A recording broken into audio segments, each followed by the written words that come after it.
नमस्कार, न्यूज 18 आप देख रहे हैं। मैं हूं आपके साथ पेमनदीप। खबरों की शुरुआत करते हैं। सबसे पहले बात करेंगे होली को लेकर हो रही सियासत पर। होली और रमजान को लेकर अब चौतरफा बयानबाजी होने लगी है। संभल सीओ अनुज चौधरी के होली को लेकर दिए बयान पर सीएम योगी आदित्यनाथ ने समर्थन किया था, जिसके बाद से विपक्ष लगातार हमलावर है। वहीं भारतीय जनता पार्टी ने भी विपक्ष को करारा जवाब दिया है। आपको एक रिपोर्ट दिखाते हैं। जुम्मा साल में 52 बार आता है, होली साल में एक बार आती है। होली को लेकर सियासी वार पलटवार जारी है। संभल सीओ अनुज चौधरी के बयान पर शुरू हुआ घमासान थमने का नाम नहीं ले रहा। संभल से एसपी के सांसद जियाउर रहमान बर्क ने संभल सीओ पर बड़ा हमला बोला। उन्होंने कहा कि संभल सीओ को वर्दी पहनने का हक नहीं है, वो कानून की वर्दी पहनकर दूसरे पक्ष को धमका रहे हैं।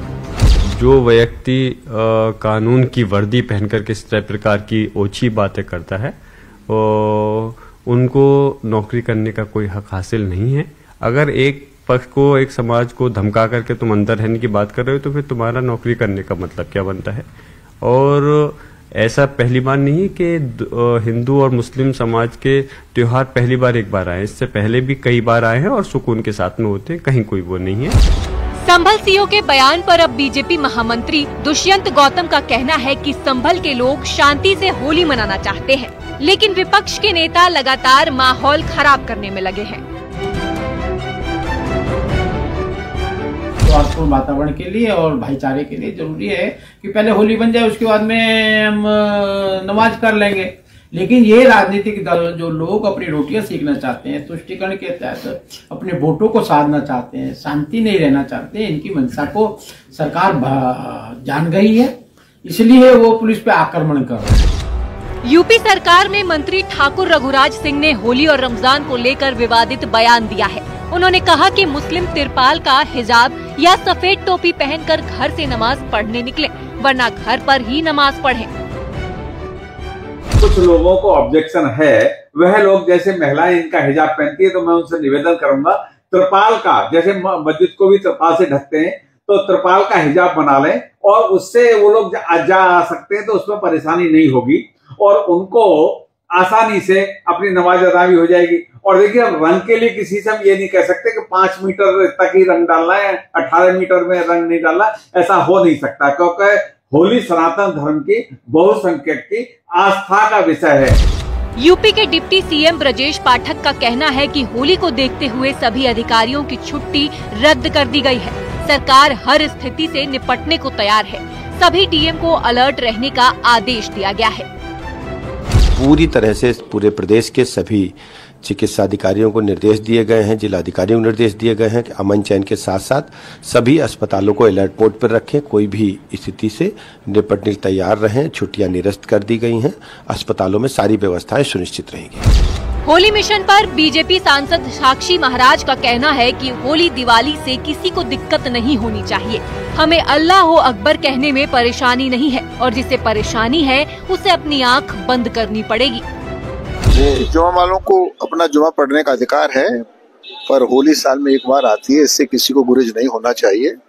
राज्य मंत्री ने क्या कहा उसके विषय में टिप्पणी नहीं करना चाहता, लेकिन मैं अल्लाह अकबर कहने में कोई परेशानी नहीं है। तो हमारे चाहे रामनवमी हो, चाहे होली हो, चाहे दिवाली हो, इसमें किसी को परेशानी नहीं होनी चाहिए और जिसे परेशानी होती है उसे अपनी आंख बंद करनी पड़ेगी। 52 जुम्मा और 1 होली का नारा यूपी के संभल से ही निकला है। संभल के सीओ अनुज चौधरी ने सबसे पहले ये बयान दिया था, जिसका समर्थन खुद सीएम योगी ने किया था, जिसके बाद यूपी का सियासी तापमान गर्मा गया है। वहीं विपक्ष का न सिर्फ सीएम योगी बल्कि अनुज चौधरी पर पलटवार जारी है। न्यूज 18 के लिए bureau report.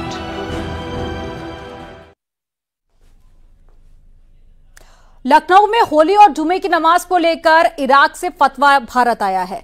Ayatollah Syed Sistani ने कहा है कि होली पर जुमे की नमाज के बजाय दोपहर 2 बजे के बाद में खुतबे के साथ में नमाज अदा करें। शिया चांद कमेटी के अध्यक्ष मौलाना सैफ अब्बास नकवी ने बताया कि शिया समुदाय के सर्वोच्च धार्मिक गुरु अयातुल्लाह सैयद सिस्तानी से राय मांगी गई थी। आपको बता दें कि 14 मार्च को होली मनाई जाएगी और उसी दिन जुमे की नमाज भी पढ़ाई जानी है, जिसे लेकर विवाद जारी है।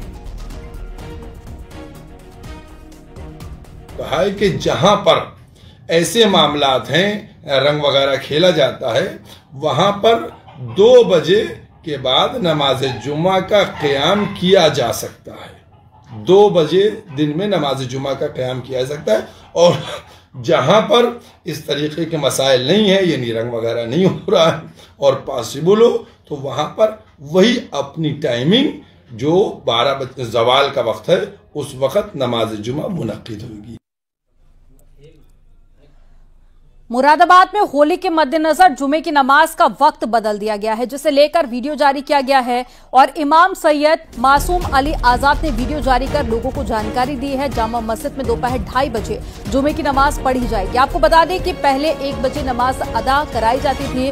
कोतवाली मुगलपुरा इलाके में जामा मस्जिद मौजूद है। होली और नमाज जुमे के मुताबिक टाइम की कोई आगे बढ़ाया गया है।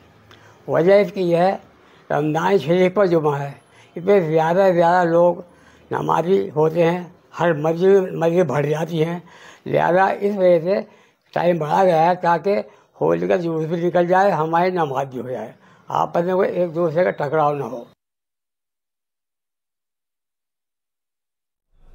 देवबंदी उलेमा मौलाना कारी इसहाक गौरा ने बताया कि दारुल उलूम देवबंद ने मुसलमानों से होली के दिन संयम और अमन बनाए रखने की अपील की है। दारुल उलूम देवबंद ने भी तमाम मुसलमानों से अपील की है कि होली वाले दिन जुमे की नमाज महल्ले की मस्जिद में अदा करें और बिना जरूरत घर से बाहर निकलने से बचें। दारुल उलूम देवबंद ने यह भी अपील की है कि हमारे हिंदुस्तान की जो एक पहचान है, जो एकता की पहचान है, उसको कायम रखें।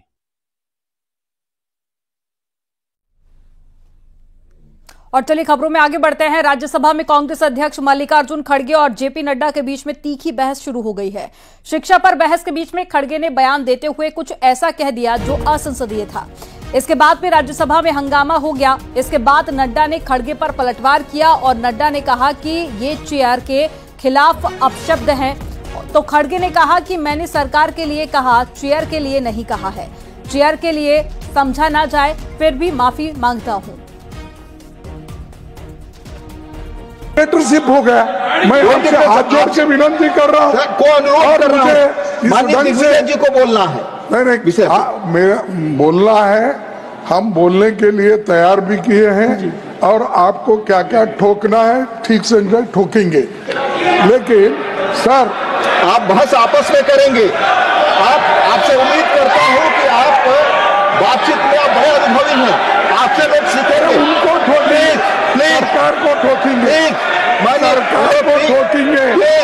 मैं आप सुनिए, सुबह में एजुकेशन मिनिस्टर आए नहीं थे। प्लीज सुनिए बोलने दीजिए, विषय पे हम लोग साहब जी क्या डिक्टेटरशिप हो गया। मैं आपसे हाथ जोड़ के विनती कर रहा हूँ, कौन कर रहा है, माननीय दिग्विजय जी को बोलना है। नहीं, विषय मेरा बोलना है, हम बोलने के लिए तैयार भी किए हैं और आपको क्या क्या ठोकना है ठीक से ठोकेंगे। लेकिन सर, आप बहस आपस में करेंगे। आपसे उम्मीद करता हूँ कि आप बातचीत में आप बड़े अनुभवी हैं, आपसे लोग सीखेंगे। उनको ठोकेंगे। बहुत ही दुख की बात है कि आपने अभी लीडर ऑफ द ऑपोजिशन, जो इतने तजुर्बेकार, लंबे समय तक जिन्होंने संसदीय कार्य के रूप में प्रदेश में भी और पार्लियामेंट में भी, लोकसभा में भी और राज्यसभा में जिन्होंने नेतृत्व भी किया और सदस्य के रूप में भी काम किया, अभी जो उन्होंने भाषा का उपयोग किया और चेयर पर स्पर्शन किया है, यह अति निंदनीय है, अति निंदनीय है।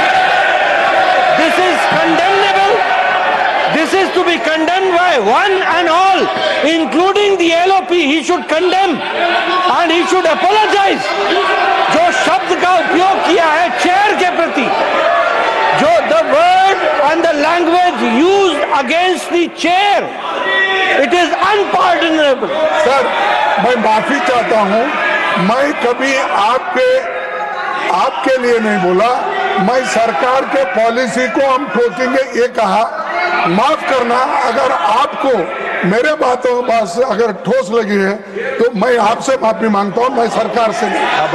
अरे सुनो, बार बार क्या पुकारते सर।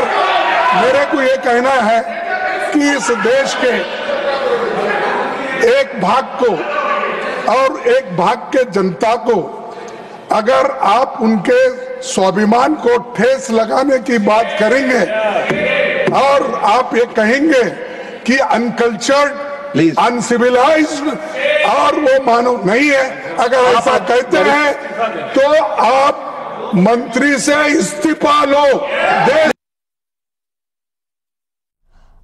खड़गे ने आज जो कुछ सदन के अंदर कहा उस पर बीजेपी ने वार किया। बीजेपी के शहजाद पूनावाला ने कहा कि कांग्रेस हमेशा से संवैधानिक पदों का अपमान करती आई है। संवैधानिक पदों का अपमान यही बन चुकी है कांग्रेस पार्टी की असली पहचान। जिस प्रकार की शब्दावली मल्लिकार्जुन खड़गे जी, नेता प्रतिपक्ष राज्यसभा ने चेयर के प्रति इस्तेमाल की राज्यसभा में, ये कांग्रेस की एंटाइटल्ड मानसिकता और अपने आप को परिवार तंत्र को संविधान तंत्र के ऊपर मानना, इस मानसिकता को दर्शाता। और ये कोई पहली बार नहीं है। राज्यसभा चेयर का मखौल उड़ाना, मजाक उड़ाना, उनको अपशब्द बोलना, उनके पोस्चर का मजाक राहुल गांधी ने उड़ाया था, वीडियोग्राफी की थी, उसकी पूरी मिमिक्री की। हमने देखा है कि पार्लियामेंट में किस प्रकार से नियम कानून को तोड़ने का काम कांग्रेस पार्टी करती है। हमने देखा है बाकी संवैधानिक संस्थाओं के प्रति भी कांग्रेस का कितना घृणास्पद एक व्यवहार है, चाहे वो प्रेसिडेंट ऑफ इंडिया के प्रति हो, उनको किस प्रकार से शब्दावली से उनको ठेस पहुंचाई गई सोनिया गांधी जी द्वारा, राहुल गांधी जी द्वारा। हमने देखा है राष्ट्रपत्नी कह देते हैं, इवल मानसिकता का कह देते हैं, इलेक्शन कमीशन और जुडिशरी को तो आमूमन अटैक करते हैं। ये दिखाता है कांग्रेस कॉन्स्टिट्यूशन की बात करती है, संविधान की बात करती है, पर उसमें विश्वास नहीं। आरएसएस के सर कार्यवाह दत्तात्रेय होसबोले ने देश के नाम को लेकर बड़ा बयान दिया है। उन्होंने कहा है कि अब इंडिया नहीं भारत कहना होगा और इसे ठीक करना पड़ेगा। होसबोले ने कहा है कि अंग्रेजी में कॉन्स्टिट्यूशन ऑफ इंडिया और हिंदी में भारत का संविधान, अंग्रेजी में रिजर्व बैंक ऑफ इंडिया और हिंदी में भारत का रिजर्व बैंक, ऐसा क्यों सवाल उठना चाहिए। नाम भारत है तो भारत ही लिखना चाहिए।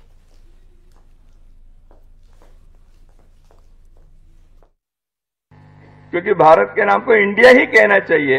वो इंग्लिश में इंडिया है और भारतीय भाषा में भारत है। क्या ऐसे हो सकता है इस दुनिया में कहीं? कॉन्स्टिट्यूशन ऑफ इंडिया भारत का संविधान, रिजर्व बैंक ऑफ इंडिया भारतीय रिजर्व बैंक, हर जगह पर ऐसे क्यों करना पड़ रहा है?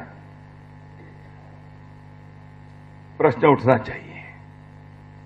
इसको ठीक करना ही पड़ेगा ना।